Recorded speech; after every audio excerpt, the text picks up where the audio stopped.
Yes, okay. Yes. Okay, I'm going to try to brief, but that means I might have to hurry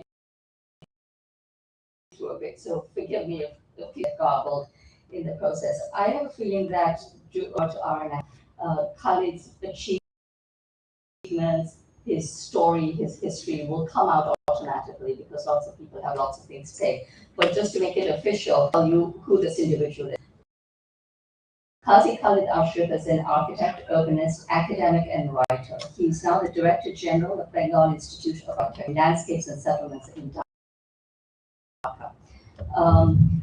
Our paths, Qazi's and mine, crossed due to the PhD program at Penn. We both wandered into the same altar, as did others, our eventual colleagues.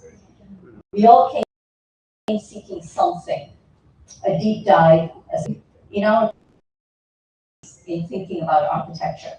And we all had done the bachelor, master's route, yet something more beckoned us. Incredible years, we were wanderers in a rich forest of thought.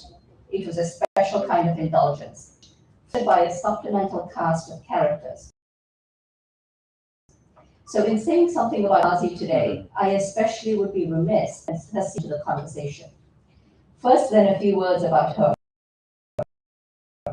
Qazi was my colleague, whom I became acquainted with, from colleague to neighbors, friends, compatriots, collaborators, child and pet sitters and mentors, food and film and dance and Bhagwan and so on for many years. Not a week would pass without our paths crossing, on campus certainly, but off campus as well. The latter was sustained by the spirit which allows us such a broad embrace of life, that all things that come to her are received with immediate like gulp, no bias precepts to fall in. This is what frees her to see people, be it her children, her husband, and indeed to let them. I know of no other mother who has the courage to see as transparently as Zina does hers. There is no emotional hoodwinking. She follows through with the fortitude to figure it out. The deep practicality in this attitude, and we, Qazi's colleagues, did recognize her as the lone practical one while being indulged in our thoughts. The steadfast staff, and it has freed Qazi to become a full-fledged wanderer. And I say this with much approval. Wandering, take the path that you choose, and in so doing, you take in the world at your pace. Our very visual profession forces such a peripatetic existence. You must travel. You must travel the paths that lead you to see, to encounter, to experience. It is a full immersion into the experience of architecture in person. Indeed, Qazi has diligently followed this dictum from at least the time that their son Amit was born, maybe even before that. Ask Hasina about that story. It's a nice one.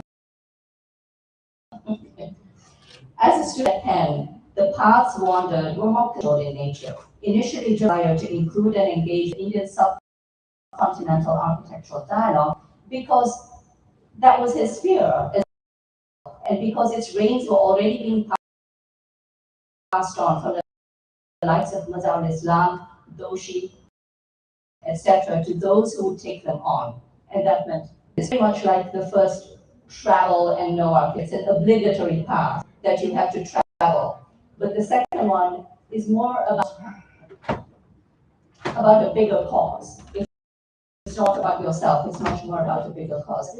Dr. Zia has told me that a lot of you have Qazi's biography in Bengali on your phones, and if you refer to it, you will see that there is, in 1997, Qazi mentions that he did a major exhibition on South Asian modernity with James Valuado at the Architecture League of New York. And this is what I'm talking about when I say that this was one of those very early endeavors that Qazi had taken up. He was not required to do this. These are only very initial examples. We deduce from that wandering is a physical and or a mental practice. It is a body and or a mind practice. There have been many varied newer meanderings that Qazi has continued to trace, and evidence of that sits on that desk before you.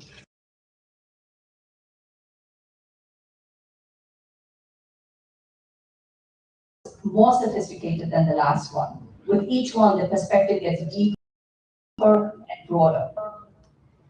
In making the decision to take such a path,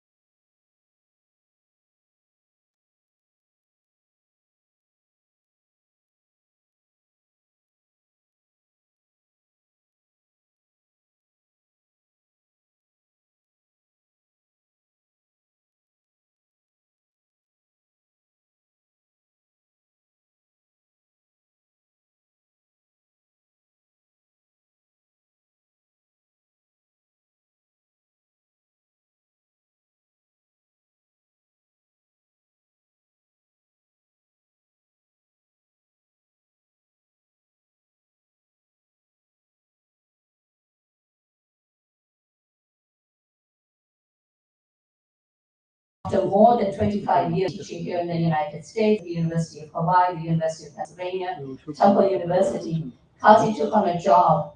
It wasn't quite a job, it was a challenge to establish the